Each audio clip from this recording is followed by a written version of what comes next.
নুরুল ইসলাম নামে একজন ফটোগ্রাফার, যিনি ফটোগ্রাফি করে থাকেন, বিভিন্ন ইভেন্টে ফটোগ্রাফি করে থাকেন।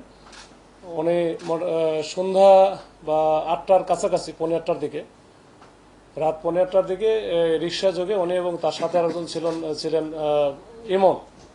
যখনই ওই মোটামুটি ওখানে জাফরাবাদের ওখানে পৌঁছে যায়, তখনই কয়েকজন বেশ কিছু ছেলেপেলে যারা কিশোর বা ইয়াং বয়সের ছেলেপেলে, তারা তার পথ রোধ করে বা রিক্সা আটকায় দিয়ে তার কাছে যে ক্যামেরাগুলো ছিনতাই করার চেষ্টা করে, মানে নেওয়ার চেষ্টা করে, তখনই ইমন পালায় গেলেও চলে যেতে পারলো। ওখানে কিন্তু নুরুল হককে ওখানে ব্যাপক আকারে গুরুতর জখম করে মাথায়, ঘাড়ে, হাতে, বুকে, এগুলো বিভিন্ন জায়গায় স্ট্যাবিং করে তারা কিন্তু পালিয়ে যায়। পরবর্তীতে নুরুল হককে ঢাকা মেডিকেলে নিয়ে যাওয়ার পরে ডাক্তার তাকে মৃত ঘোষণা করে।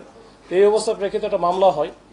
মামলা রুজু হওয়ার পরে আমরা চেষ্টা করতে থাকি বিভিন্নভাবে, বিশেষ করে ওইখানকার যে সিসি ক্যামেরা আশেপাশে যেগুলো ছিল সেগুলো আমরা পর্যালোচনা করি।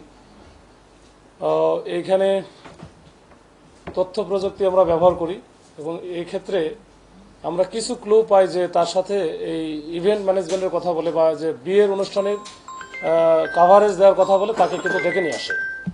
এই যে যারা তার সাথে যোগাযোগ করছিল, এই বিষয়গুলো আমরা টোটাল বিষয়গুলো আমরা অ্যানালাইসিস করে আমরা একটা টিম কিন্তু মাঠে নামি। মাঠে নামার পরে আমরা একের পর এক বিশেষ করে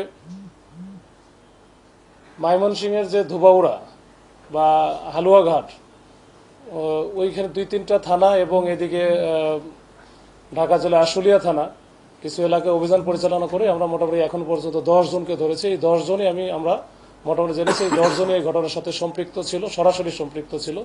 এই 10 জনের বয়সে মোটামুটি বলা যায় 18 থেকে 20 বা 21 বছর বয়স, মানে একেবারে ইয়াং বয়সের।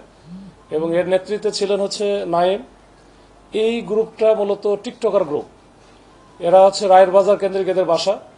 এরা একটু ভাসমান টাইপের, এরা টিকটক করে বেড়ায়। এখন ওরা মোবাইল দিয়ে টিকটক করলে সেই মোবাইলে রেজুলেশন ভালো থাকে না বা ভিডিওগুলো এত পরিষ্কার থাকে না বা ওগুলো কাটতেই হয় না, এরকম একটা চিন্তা ভাবনা থেকে তারা মনে করে যে তাদের জন্য একটা ভালো ক্যামেরা দরকার।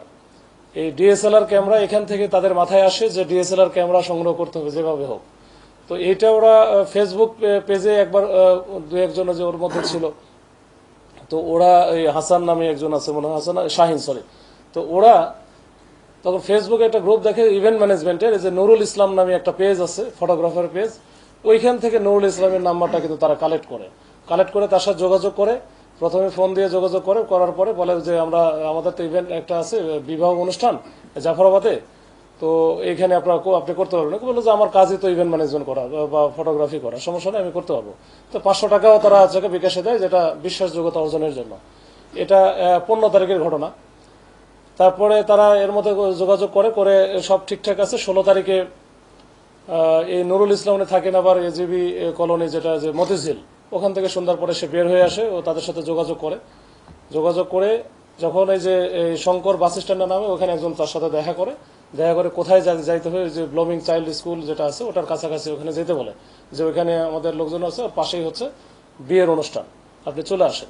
তখন কিন্তু ইমনকে সাথে নিয়ে এসে যায় এবং পূর্ব প্ল্যান বা পরিকল্পনা অনুযায়ী কিন্তু যে নাইম সহ তার যে সাথে 8-10 জন ছিল, সবাই কিন্তু যে তার কাছ থেকে প্রথমে নেওয়ার চেষ্টা করে। যখন হয়তো বা সে দিতে চায় না, এর মধ্যে ইমন তো চলে গেছে, তখনই কিন্তু তাকে যে একের পর এক উপর্যুপরি ছুরিকাঘাত করা হয় এবং ছুরিকাঘাত করার পরে কিন্তু সে ওইখানে একেবারে গুরুতর আহত হয়। এখানে আশেপাশের লোকজন যখন চলে আসে, তখন এরা দৌড়ে পালায় যায় বিভিন্ন দিকে।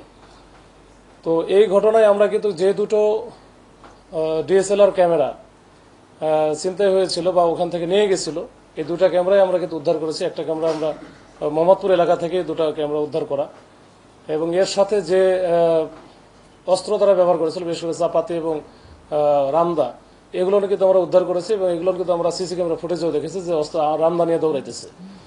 তো এইটার একটা মোটামুটি ফুল ফ্লেজ একটা রহস্য উদ্ঘাটন এবং মানে সবাইকে ধরা, এটার বাইরে আর কোনো আপাতত আমাদের কাছে মনে হয়েছে আর কোনো কিছু নাই, এবং এটা একেবারে পুরো একটা প্যাকেজ।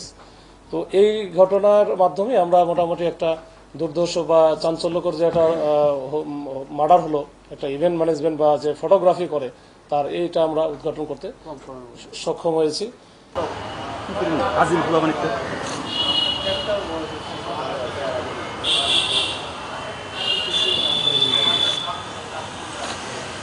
সমস্যা পোলায় বান্ধবী প্যারেন্টস করে।